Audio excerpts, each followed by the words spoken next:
नमस्ते दोस्तों, जैसा कि आप देख सकते हैं कि बिहार बेल्ट्रॉन का डीयू का रिज़ल्ट आ चुका है। कल रात को ये रिज़ल्ट आया है, लगभग 9 बजे के आसपास रिज़ल्ट देखने को मिला। तो अभी हम बेल्ट्रॉन के वेबसाइट पे हैं और यहाँ पे आप देख सकते हैं कि यहाँ पे रिज़ल्ट और स्कोर कार्ड का जो लिंक है वो दिया हुआ है। और यहाँ से आप जाकर यहाँ लिंक को ओपन करेंगे तो यहाँ पे आपको अपना लॉगिन जो यूज़र आईडी है और पासवर्ड है वो अगर आप डालेंगे और यहाँ लॉगिन करेंगे तो आपको अपना रिज़ल्ट देखने को मिल जाएगा। जो स्कोर कार्ड है वो रिलीज़ कर दिया गया है बेल्ट्रॉन की तरफ से।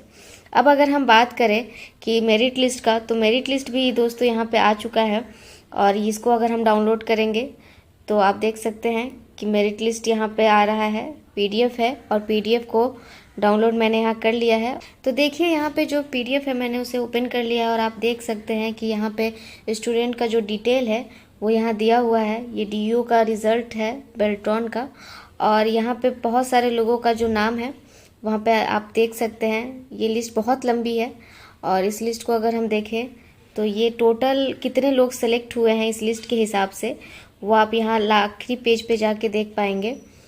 और यहाँ पे आप देखिए कि लगभग 5,000 टोटल 5,000 जो लोग हैं वो इसमें अब सिलेक्ट हो चुके हैं और सभी कैटेगरी के लोग हैं यहाँ पे, मेल फीमेल सब हैं। यहाँ पे आपको टाइपिंग स्पीड या सीबीटी का जो रिज़ल्ट है वो देखने को यहाँ पे आपको नहीं मिलेगा। यहाँ पे सिर्फ ये बताया है कि आप क्वालिफाई हैं और ये एक लिस्ट है, नॉर्मल सा लिस्ट इन्होंने जारी कर दिया है। तो दोस्तों मैं ये बात करना चाहूँगी कि बहुत सारे स्टूडेंट जो हैं वो हमें ये कंप्लेन कर रहे हैं मैसेज के थ्रू या कमेंट्स कर रहे हैं वीडियोस पे कि उनका जो रिज़ल्ट है उसमें बहुत बड़ा धांधली जो है वो देखने को मिला है बेल्ट्रॉन के रिज़ल्ट में। तो क्या धांधली है वो और क्यों ऐसा लोग कह रहे हैं वो मैं आपको समझाना चाहूँगी। देखिए, सबसे पहली बात तो जो रिज़ल्ट आया है वो इतना डिले आया है और इतना डिले होने के बाद सबको इसमें पहले से घोटाले की उम्मीद थी कि कुछ ना कुछ इसमें खिचड़ी पक रही है बेल्ट्रॉन के ऑफिस में, तभी ये इतना ज़्यादा डिले हो रहा है। क्योंकि एग्ज़ाम जो है वो जनवरी में हो गया और उसके बाद से इंतज़ार करते करते फाइनली अप्रैल के बीच में मतलब कल रिज़ल्ट 17 तारीख को आया है।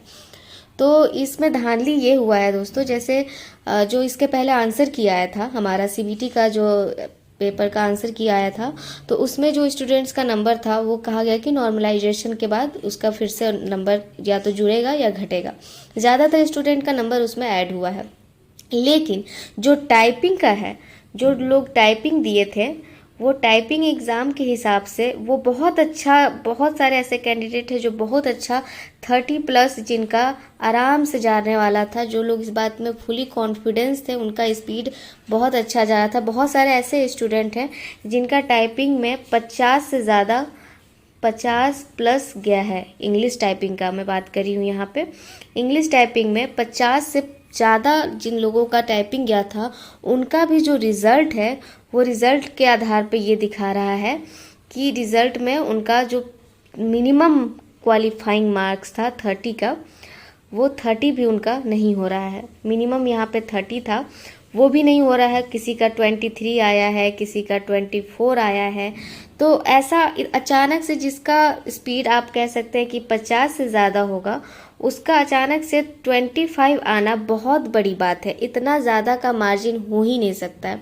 और ऐसा एक दो कैंडिडेट नहीं है, ऐसे बहुत सारे कैंडिडेट हैं जिनके साथ ऐसा हुआ है। और इस रिज़ल्ट के बाद से सब ये आरोप लगा रहे हैं कि बहुत बड़ा धांधली हुआ है, क्योंकि जो सीट था बेल्ट्रॉन का, जो बेल्ट्रॉन डीयू का सीट था वो पहले से ही बिका हुआ था और इस सीट में कितने लोगों को वो हटाते तब जाके वो अपने लोगों को जिनसे उन्होंने सेटिंग की हुई है उनको इसमें डालते। इस वजह से जो बेसिक चीज़ थी टाइपिंग, क्योंकि सीबीटी में वो लोग ये कर नहीं सकते थे कि सीबीटी का आंसर की उन्हें रिलीज़ करना पड़ा। उसमें अगर वो कुछ इस तरीके का करते कि क्वेश्चन आपने जो टिक किया है वो गलत वो लोग दे देते, तो इस बार आप ऑब्जेक्शन लगा सकते थे कि मेरा आंसर सही है, ये गलत कैसे हो गया। लेकिन टाइपिंग का कोई क्लू ही नहीं है। क्या आप बोलेंगे, क्या करेंगे, क्या कहेंगे कि नहीं मेरा हो ही नहीं सकता, वो मानेंगे ही नहीं ये बात कि टाइपिंग आपने, वो कहेंगे कि नहीं आपका इतना ही आया था भैया। लेकिन टाइपिंग जिस इंसान का रेगुलरली वो कर रहा है 40-50 जा रहा है, उससे 30 नहीं आ पा रहा है एग्ज़ाम में, और ये बहुत बड़ी बात है। मेरे साथ तो ऐसे बहुत सारे कैंडिडेट हैं जिनका टाइपिंग 40 जा रहा था अगर वो प्रैक्टिस कर रहे थे तो। और एग्ज़ाम में आप यकीन नहीं मानिएगा उनका रिज़ल्ट आया है और उनको पता चला है कि उनका इंग्लिश टाइपिंग जो है वो मात्र 6 है। 6 टाइपिंग है, 6।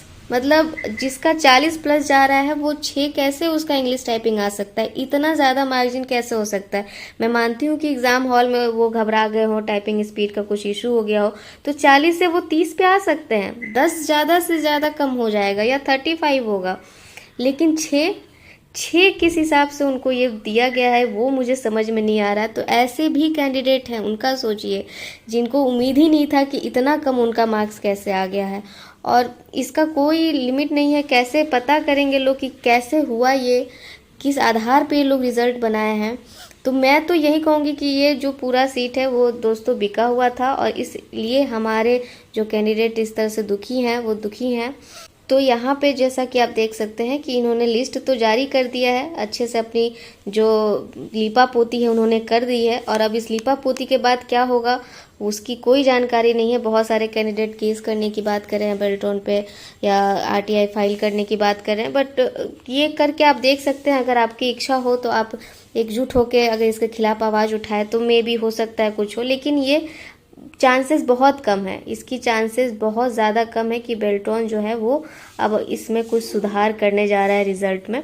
आप कोशिश कर सकते हैं, कोशिश करने में कोई बुराई नहीं है अगर आपकी इच्छा है तो, बट बहुत कम चांसेस हैं। अगर ऐसा हो जाता है तो बहुत अच्छी बात है कि वो अपना सुधार कर ले, लेकिन अगर ऐसा नहीं होता है तो ये बेल्ट्रॉन ने बहुत ज़्यादा लोगों के साथ जो है वो धोखेबाजी की है, और भरोसा उठ गया है बेल्ट्रॉन से। अब नेक्स्ट ईयर जब नेक्स्ट बार आएगा इसका फॉर्म, जो कि 4-5 साल बाद आने की उम्मीद है, तो उसमें बहुत कम ही लोग हैं जो अब अप्लाई करेंगे इस तरीके के पोस्ट के लिए। एक तो ये परमानेंट जॉब नहीं था, उसके लिए इन लोगों ने पैसा लूटा है, और उसके बाद इस तरीके का रिजल्ट दिया जिसका हो सकता है उनका नहीं हुआ, जो इतनी मेहनत कर रहे हैं, इतने दिन से इंतज़ार कर रहे रिजल्ट का, उनका नहीं हुआ है। तो ये बहुत ज़्यादा दुखी करने वाली बात है। तो भरोसा उठ गया है लोगों का, स्टूडेंट्स का अब बेल्ट्रॉन से, और मेरा भी कहीं ना कहीं भरोसा उठ चुका है इस तरीके का एग्ज़ाम से। तो मैं यही कहूँगी कि आप तैयारी कीजिए, अदर एग्ज़ाम्स का तैयारी कीजिए, गवर्नमेंट एग्ज़ाम का। बेल्ट्रॉन का करके अब कोई फ़ायदा नहीं है, तो बेल्ट्रॉन को अब छोड़ दीजिए, बख्श दीजिए। जब कुछ लोग अप्लाई नहीं करेंगे, जब इन्हें सीट ही बेचना है तो एग्ज़ाम कंडक्ट कराने का ढोंग करने की कोई ज़रूरत नहीं है। डायरेक्टली बोल दे कि हाँ इंटरव्यू दो, उसी में पैसा लेकर अपना करा दे, कोई ज़रूरत नहीं है लोगों का इतना टाइम बर्बाद करने का, इतना मेहनत बर्बाद करने का। लेकिन ये बिहार है भैया, बिहार में तो दिखाना पड़ेगा उन्हें कि मैंने एग्ज़ाम लिया है और इसमें लोगों को मैंने क्वालिफाई किया है। खैर आपकी इस पे क्या राय है वो आप मुझे ज़रूर बताइए। जिन लोगों का हुआ है उनको बहुत बहुत बधाई, उनकी किस्मत अच्छी थी, उनका लक अच्छा था कि उनका साथ मिला किस्मत का और उनका हो गया है इस बार।